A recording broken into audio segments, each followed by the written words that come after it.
The small bell above the door jingled as Eliza stepped into the upscale restaurant, still slightly out of breath from her hurried walk. She wasn't supposed to be here today. Her best friend, Mia, had begged her last minute to fill in for her at the exclusive catering job, I owe you for life. Mia had said, breathless over the phone. It's a private VIP dinner, just serve the guy, be polite, and don't ask questions. Please. Eliza, recently laid off and desperately in need of anything to pay her rent, hadn't asked any. She had thrown on the uniform Mia left and arrived with no clue what kind of night awaited her. A tall man in a suit greeted her inside and silently gestured toward a private room at the back. As she walked through the restaurant, she felt the eyes of the other staff trail her, curious. She kept her head down, stepping into the quiet, dimly lit dining room. Then her heart stopped. Sitting at the center table, alone, swirling a glass of red wine, was none other than Damien Hawthorne, CEO of Hawthorne Enterprises. Billionaire. Ruthless investor. And the man who once broke her heart without even knowing it. He didn't look up at first, but Eliza's legs froze. She hadn't seen him in years, not since college. Back then, she was just another girl in his business class. He barely knew she existed. But she remembered every conversation, every time she watched him laugh with his elite group of friends, and the one time he had complimented her presentation and made her heart beat uncontrollably for a week. He had changed since then, more powerful, colder, magnetic in a way that left no room for error. Are you my server? He said without looking up. His voice sent a tremor through her. Yes, she replied, forcing herself to move. As she placed the first dish on the table, Damien finally looked at her. His gaze lingered. Eliza, he asked slowly, voice sharp with recognition. She nearly dropped the plate. You remember me? Of course. You used to wear that blue scarf every day. You were quiet, but brilliant. The shock nearly took her off her feet. You noticed that?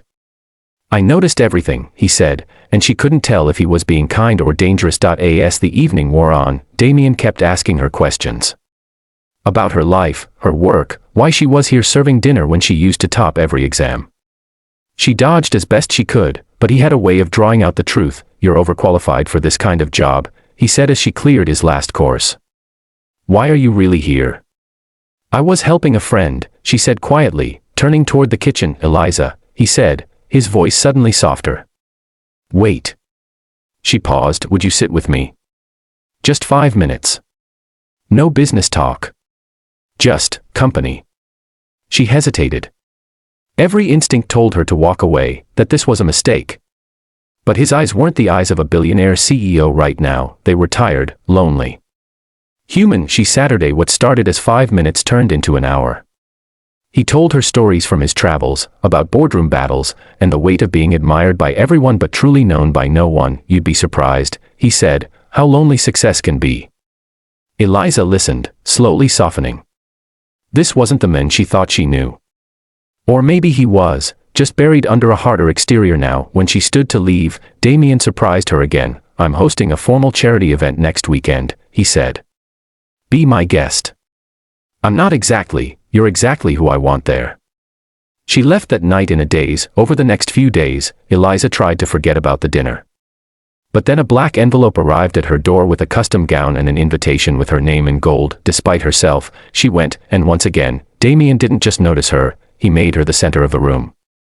People whispered, trying to place who she was. But Damien kept her close all evening. You never said why you never dated in college, he said at one point, eyes locked with hers over champagne. I didn't think anyone noticed me, she replied honestly. I did, he said. I just didn't know how to approach someone who actually intimidated me. She laughed, disbelieving. Me. You were everything I wasn't ready for, he said, and just like that, the wall between them crumbled. Weeks passed. They started seeing each other more. Private dinners turned into weekend getaways. She never asked for anything, but he offered the world. One night, as they walked through his private gallery, Eliza paused in front of a painting, a small abstract piece she had once posted on her college blog. You bought this? She asked, shocked. Damien looked sheepish. It reminded me of you. I didn't know you painted it until later. But I never forgot it. Her heart swelled with a mix of joy and disbelief. You remembered that much about me? I remembered everything. But with public appearances came scrutiny. One day, tabloids exploded with headlines, waitress or gold digger. Who is Damien Hawthorne's new obsession? Eliza wanted to run. She hated the spotlight. She didn't belong in his world, but Damien stopped her. Don't leave because of them, he said. Let me show them who you really are. Together, they held a press conference where he introduced her not as a former waitress, but as an artist, an academic, a woman who challenged him every day. And when asked if he planned to propose, he simply smiled and said, "She already said yes." Eliza blinked, shocked. He turned to her. "You will say yes, right?" She laughed through tears. Yes. They married quietly in a garden surrounded by close friends. No extravagance. Just love. As they danced under the stars, Eliza whispered, "I still can't believe all this started because I did Mia a favor." Damien grinned. "Best favor anyone ever did for me." And with that, the girl who once blended into the background became the woman the billionaire couldn't live without.